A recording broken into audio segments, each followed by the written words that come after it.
Before the world calls your name, a truth enters with the sound of a drum. Today you'll hear 5 Buddhist teachings distilled for life in the city. You'll discover how mindfulness cuts through fog, how a clear intention aligns your day, how impermanence makes you flexible, how detachment makes you light, and how compassion, directed and conscious, becomes unshakable focus. This is the movie happening now in the present.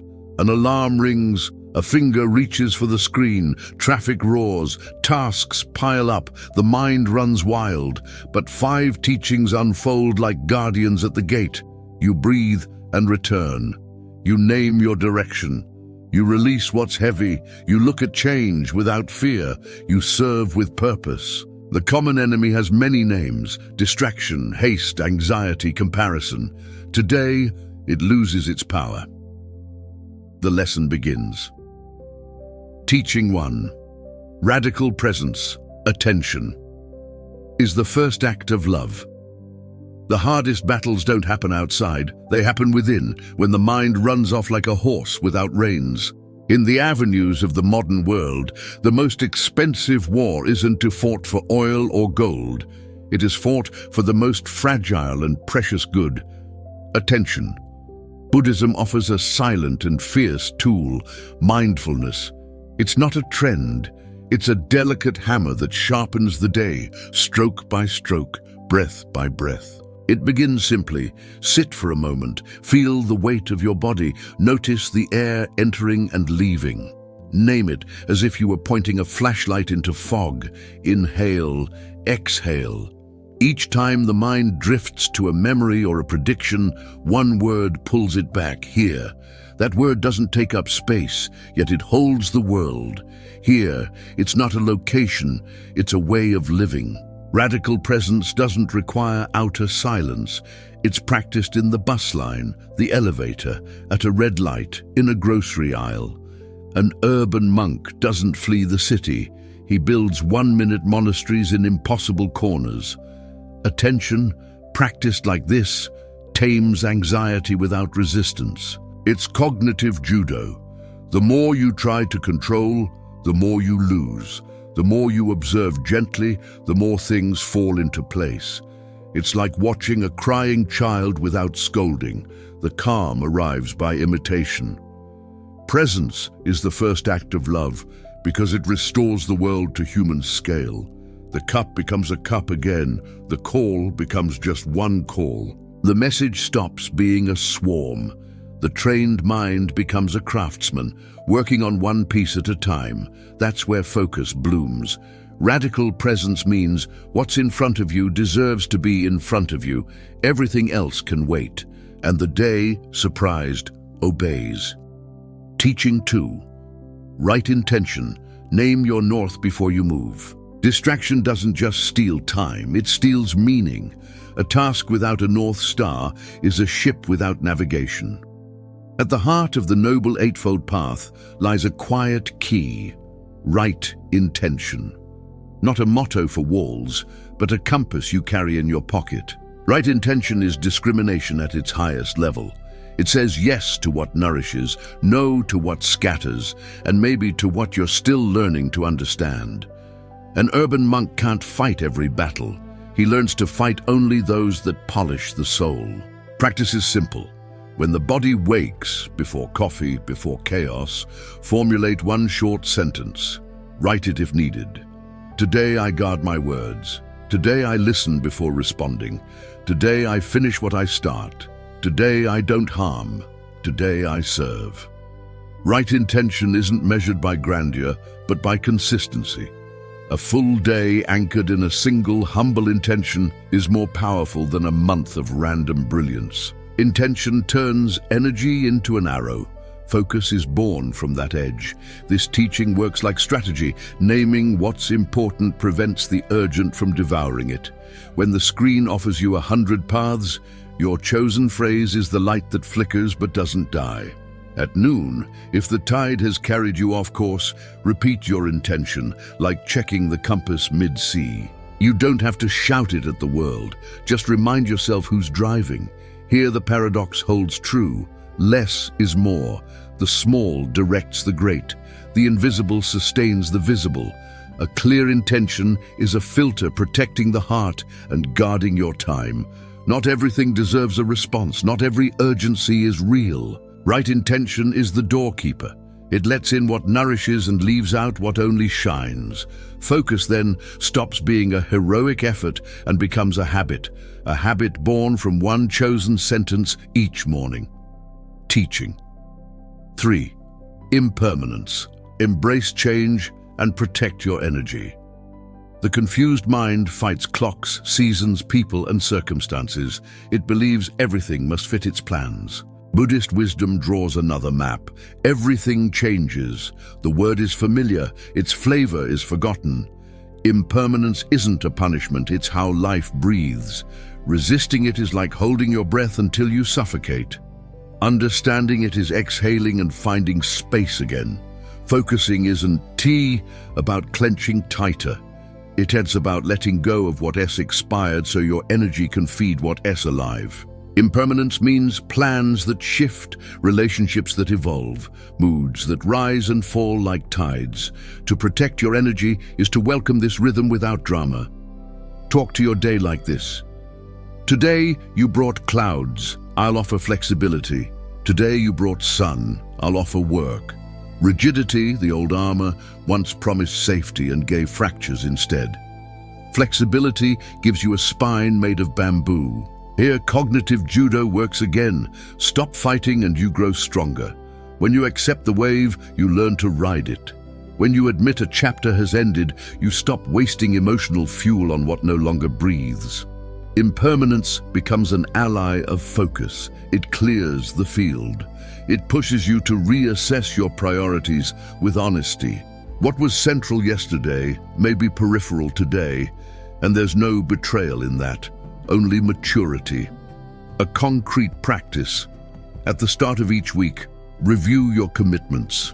Write down what still feels alive, thank what served its purpose, and release what no longer aligns. Each evening, take 5 minutes to adjust your course.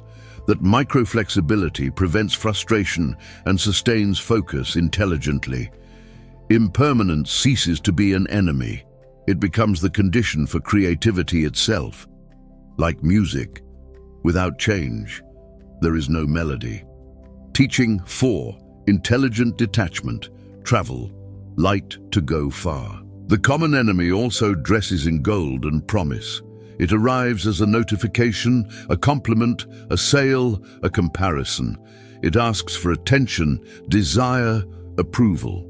Buddhism proposes an exact gesture. Open your hand. Detachment isn't coldness, it's lightness. It isn't lack of love, it's freedom. Letting go doesn't mean losing, it means recovering the use of your hands to hold what truly nourishes. To focus is to choose, and choosing is renouncing.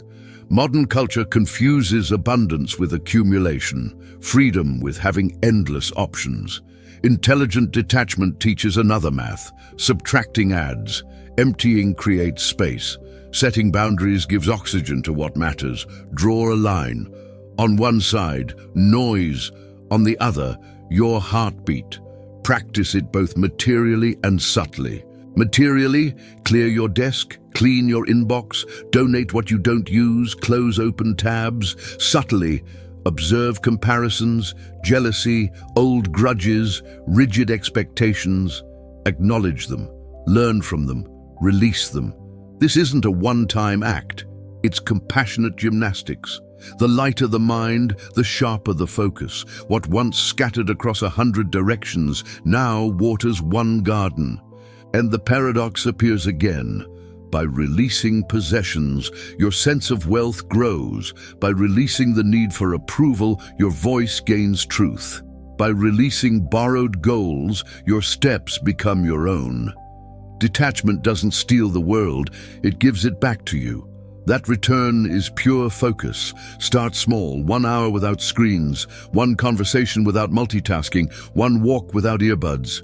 Then go deeper, a no to what sparkles quickly, a yes to what builds roots. The journey lightens and the horizon clears. Teaching 5. Compassion in action. Service sharpens the beam. Some forms of focus blind, others illuminate. In Buddhism, compassion isn't a soft emotion. It is a beam of light that chooses its target and brightens it. To love well is to see clearly. Wishing good and acting on it concentrates the energy of a lifetime. It's not about big speeches, it's about small, precise actions. Karma isn't a judge, it's the law of seeds. What you plant in thought, word, and deed blooms into the shape of your days. Compassion in action means focus isn't an ego-driven push to perform. It's an ethical stance, to harm less, to help more. Each morning, choose one simple action that embodies your intention. Send a sincere thank you. Listen without rushing. Give up your seat, correct with kindness. Tell the truth gently. These are lasers, quiet, focused, powerful. In a world that confuses volume with value, compassion works in silence, but leaves visible light. The common enemy, indifference, dissolves when your perspective shifts from me to we. Focus deepens in quality. It's no longer about producing more, but about offering your best in the place life has planted you. Those who serve with lucidity save energy. They don't waste it performing ego theater, and they grow steadier, rooted in purpose that withstands all winds. Practice map. 3 breaths to return, 1 intention to guide, 1 flexible adjustment to honor change, 1 conscious release to travel light, 1 act of compassion to seal the day. No miracles required, just memory. And memory grows through simple rituals the body can repeat. Scenes from a city dojo, a red light flashes, the noise bites, the breath expands inside. Radical presence, hands on the wheel, spine tall, shoulders released. Focus returns like a flock finding its direction. Midday, a meeting derails. Right intention, clarity and respect. The voice lowers a notch. The words lose their spikes. The goal reappears like a lighthouse between waves. A harsh message arrives. Impermanence. This too shall pass. Decisions aren't signed in ink made of impulse. The emotion drifts by like a cloud needing no argument. A storefront of temptations gleams. Intelligent detachment, not today. You keep your money, your attention, your time for what truly supports you. That saved energy becomes a brick in something that lasts. At dusk, a sad face in the subway, compassion in action, a seat offered, a small gesture, an invisible light someone needed. The beam made no noise but changed a night.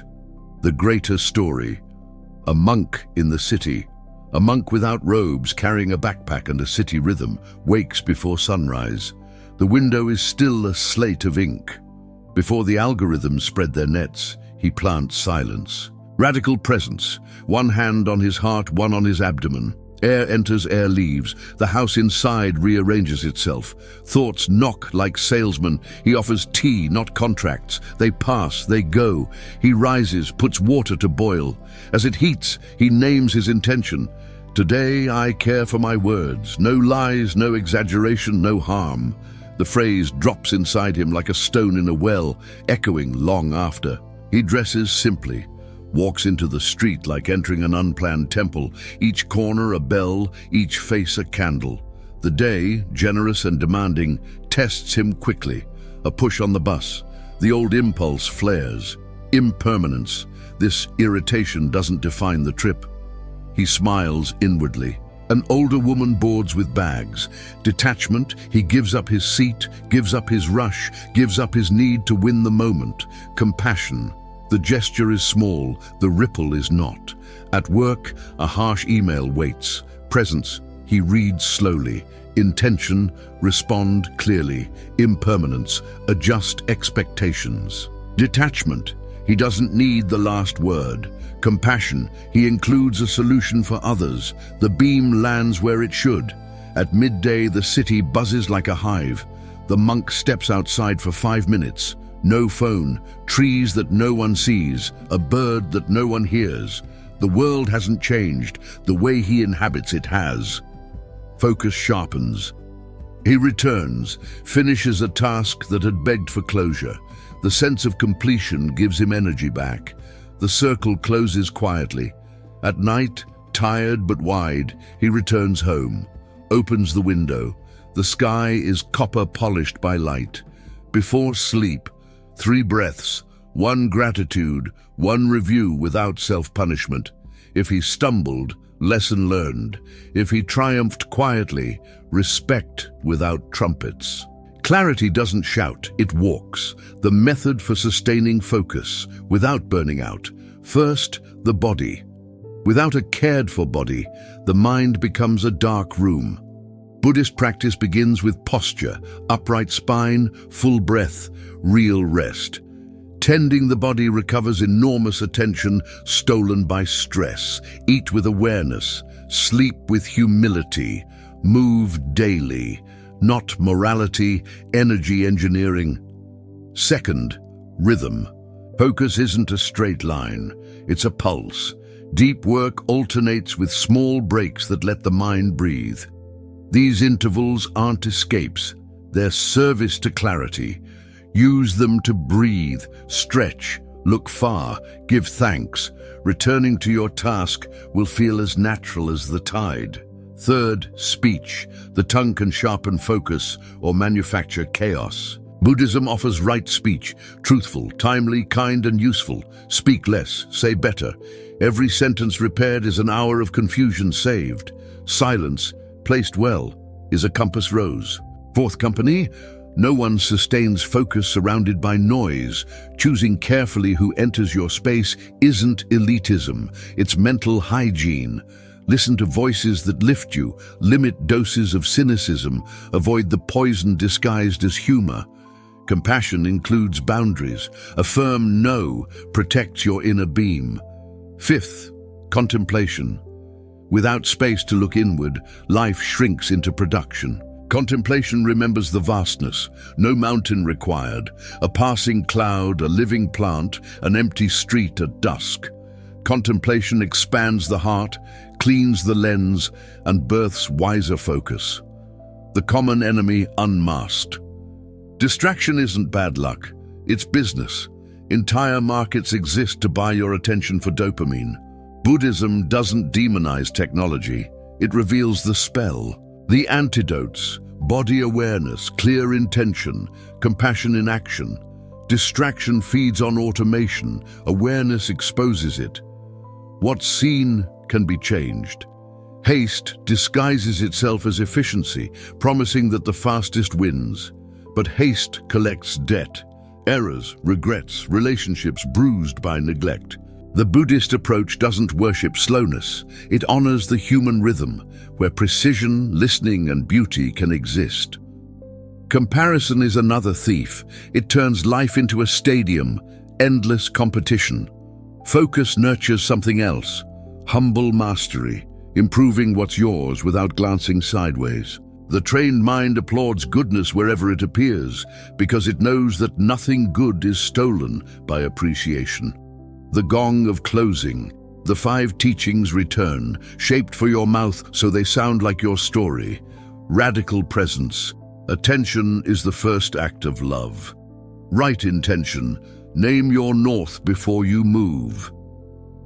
Impermanence. Embrace change and protect your energy. Intelligent detachment. Travel light to go far. Compassion in action. Service sharpens the beam. No perfection required. Just kind consistency. Focus isn't a muscle to strain. It's a dance practiced daily.